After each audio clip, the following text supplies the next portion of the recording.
Hey everybody, welcome back to the AS Clem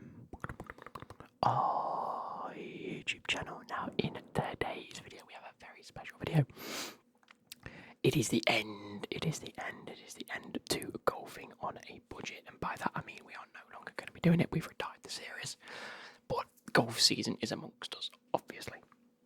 Now, with that being said, I just thought I'd give you a brief little bit of info. Now, I've been using this as my driver, the Taylormade Pro one. I also had that Slazenger driver as well. I'm not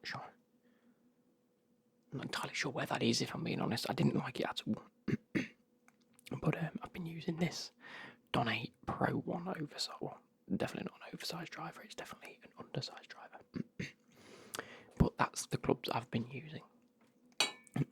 To match it up, we have the Taylormade Pro 1 oversized 9-iron and all the irons down to a sand wedge and pitching wedge. We have all matching kit. Now if this dog starts chewing on the grip, no, there we go. So they're the clubs I've been using, and if you can see, let me grab it again. They've been absolutely torn to shreds. They're about 20 years old. They've got a fair bit of use out of them. Now, I decided today to go down to Trentlock Golf Course, go to the American Golf Store and get a custom fitting. And that was stupidly helpful. It was really, really helpful for a number of reasons. Now, first off, the guy that did it, I recognised him because I think he was a year or two above me when I went to school. But he was that helpful. He said, look, the difference between these types of clubs that I've got and the newer, more modern clubs is the fact that the loft has changed over the years. There is like a 2-degree difference, which is a big difference. Or at least for the way that I like to fit, or the way that I fit golf clubs is I look for the 2-degree. I don't know what I meant. But we tried out a number of golf clubs. You know, it's a custom fit and you try everything out. You see how your stance is, like different weights, different things like that.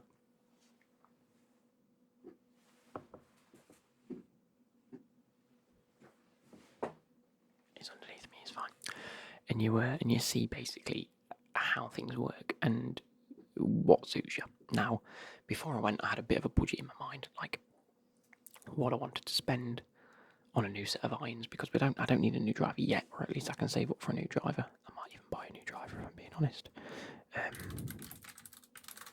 because you do use it a hell of a lot, and it's currently £200. Do I spend another £200 on what I've already spent? Probably not, if I'm being totally honest. I'll wait.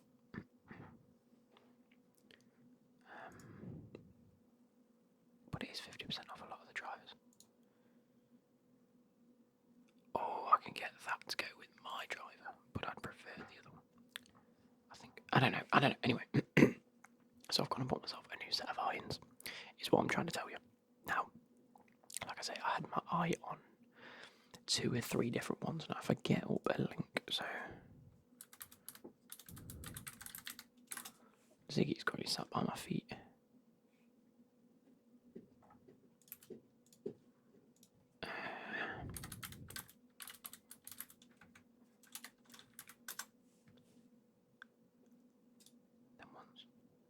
So I had my own 2 sets of, actually no, 3, what was the other one called?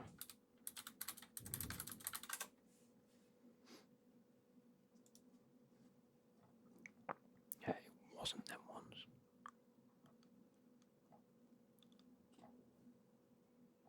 Where are they? Them ones. Okay, so it's just so I can talk you through what I got. I had my eye on the King Cobra SZ irons from 5 or 7 irons, so 5 down to, it says get wedge, but I think that means pitching wedge or sand wedge, whatever.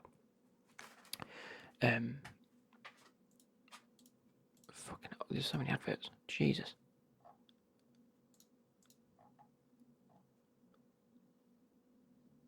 Well, it actually has a gap wedge in it, so it doesn't have a sandwich, but it has a gap wedge in that pack. I had a look at the Taylormade M4 irons, and I had a look at the Ben Ross Delta X, because they're all in that £400 range.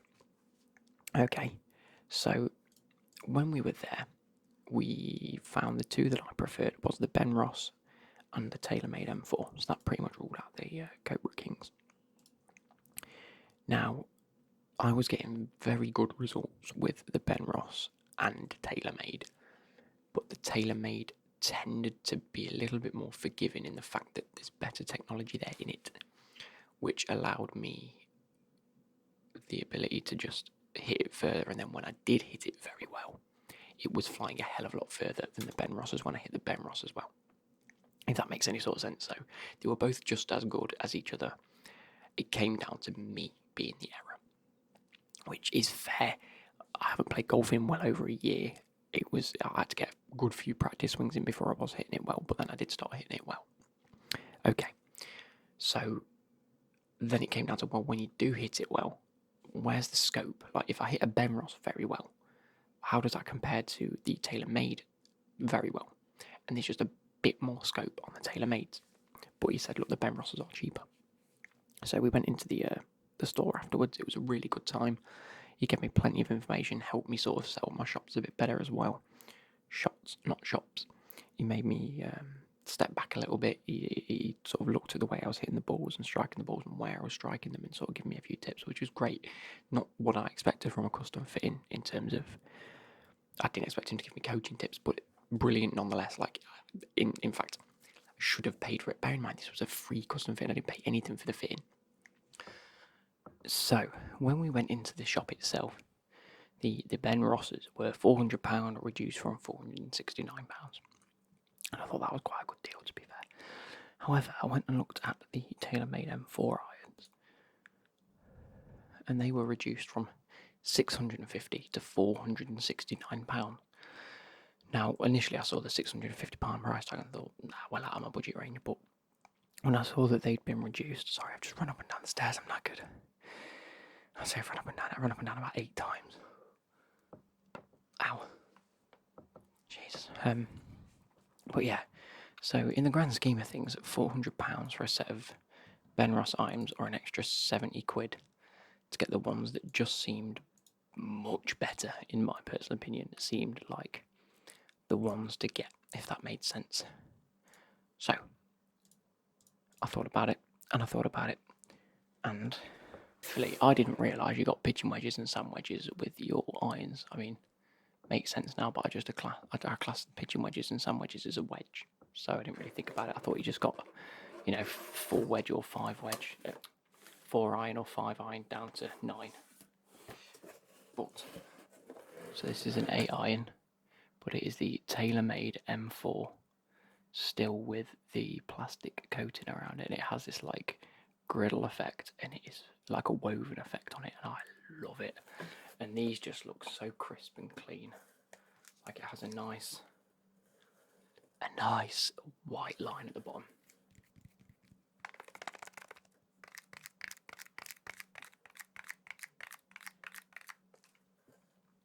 So I thought, why not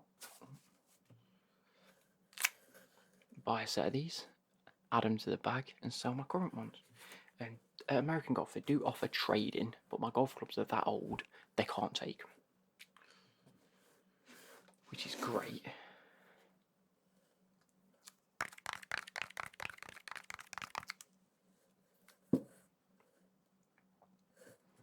Obviously, it's not really much to show you other than each one. So that is a 6 iron.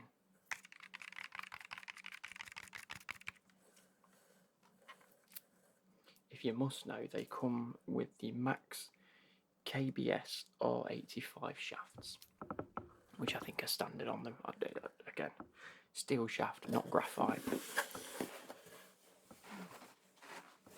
One point I did make to the guy that did the custom fitting is that my clubs felt very heavy, and he said that these will be heavier or the same weight, but it's distributed better. Everything is in the club head. I struggled. I have to look at the grip, whereas this side, it's not like all the weight is here. which is fantastic, and that's the technology that's advanced over the past couple of years. Like I say, we're very beginner here in terms of golf. That's a sand wedge, by the way, and it looks absolutely pristine. I love it.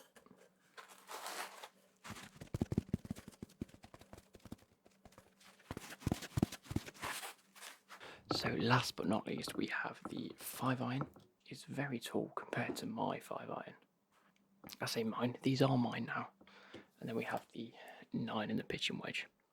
They're boxed beautifully, really easy to transport, and look absolutely fantastic. Like, let's get on wrapping them, shall we? Because we've got to add them to the bag.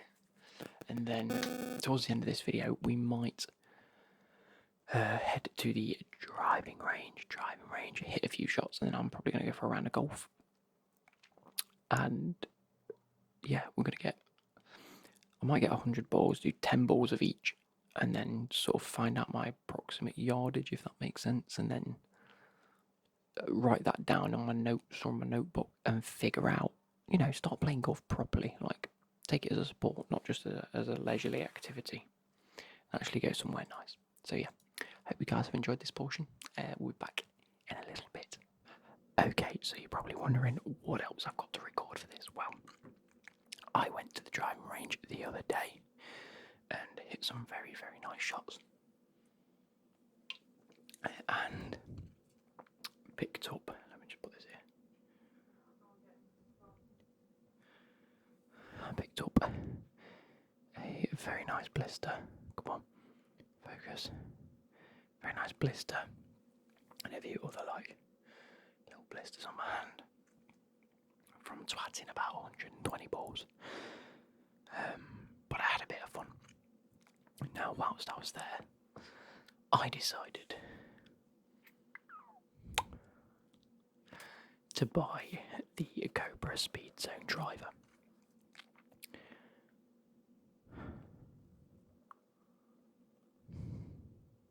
It's fantastic. I really enjoyed using this. It is a driver that I've had my eye on for about the best part of about 2 years, I think. When did this come out? Does it say?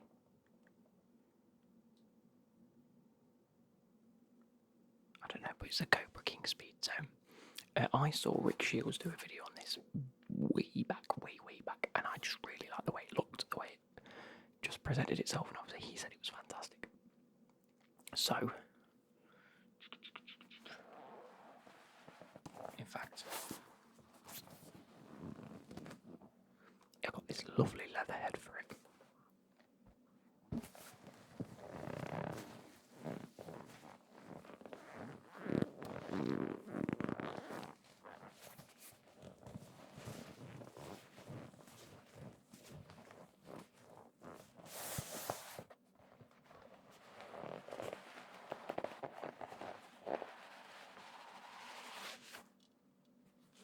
That is stupidly tight.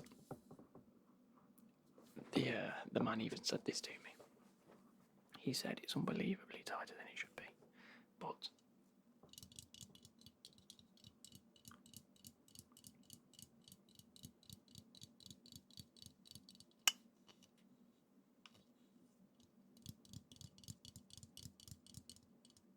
it says, should I just hit my light? Where is it? Come on, focus. It says up here, CNC milled. You can see it says infinity face, and it has this nice effect. Can you see it? The ringed effect on it. It is fantastic. Obviously the bottom of it, King SZ Cobra. Now I have actually swapped the weights around. I've got the 14 gram at the back and the 2 gram at the front. Just helps bring the club back forward, in my opinion. And I've also added a degree of loft because I wanted 10 degrees, not 9 degrees personally. But yeah. So all in all, I spent a fortune on golf clubs when I probably shouldn't have. I've been saving up for a new watch, but I thought I've not long got the other one, and really, I want to get back into golf if I'm not getting back into football. So,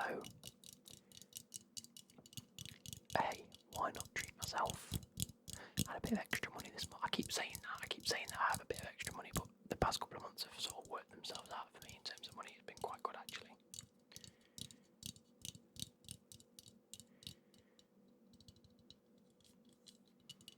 So, are you guys ready for me to voice over some of the shots, and or just maybe just let you listen to the shots on their own? Maybe do like a natural sort of thing of just letting you sit back and listen to me twonking some balls. I'll have to listen to the audio because I don't know what it will be too much because we had people next to me that were being quite noisy. So I don't know. I'm gonna eat one of these candy kittens. But yeah, hopefully you guys enjoy the next sort of however long I've edited down to. So this is me hitting with the driver. As you can see, my general shot shape is a heavy fade to the right, but that is something I've got to work on in terms of consistency. But we do hit some absolute pile drivers now. What you will notice is even when I do duff it, I mean that is an absolute peach of a shot that was. But even when I do duff it, I don't tend to lose that. Well, I do lose a lot of yardage, but it's not like when I'm hitting at the moment or with my old clubs, in which case I lost a hell of a lot of distance and I really did duff it. These I might be going heavy right or like that. It is a big right hand fade, but I'm still hitting some pearlers of a shots, and it's all about technique that myself I've got to improve on. The actual technology that I've got at my fingertips is a hell of a lot better. So at the end of the day, it's just myself and I need to work on the consistency now, and that will come with time and practice. You'll see a little later into this video that there were certain clubs that, I mean, that is an absolute awful shank to the right. But as you can also see with a few of these, I've hit some really nice shots. Now, what I did find was the tee that I was using, this thingy tee, what do you call it, the rubber tee. I wasn't the biggest fan of it. Almost seemed a little too high for the club. That might just be me, personally. You can see some of the tips that I was taking, that I took from my custom fitting when he told me to stand back half a step and things like that. And I'm not sure if I kept a lot of that in, but that's what I was aiming to do in this. In a few of these, I might have edited a bit of it out, but that was an absolute peach of a shot. I was trying to adjust to the height of the tee because it almost seemed like half an inch too high. If it was a little bit lower, I think I could have hit a bit more consistency with it. I tried the low tee and it was terrible. Never again. But now we move on to the 7-iron. Now this is the club that I used in my custom fitting to get used to these clubs in the first place, because he did recommend a 7-iron. And you can just tell that I had had a bit of practice with this today. This and the pitching wedge, to be fair, which you'll see a little later. But I was hitting some absolute peaches of a shot, and I think this is a duff.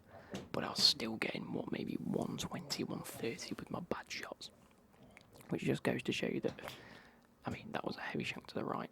And again, like, precision-wise, it's all about myself now. I've got to get the consistency in. But as you can see from that shot, when I do get it in, I can back and fly. And I'm just happy that they're going up in the air. They're travelling the distance, minus that one specifically.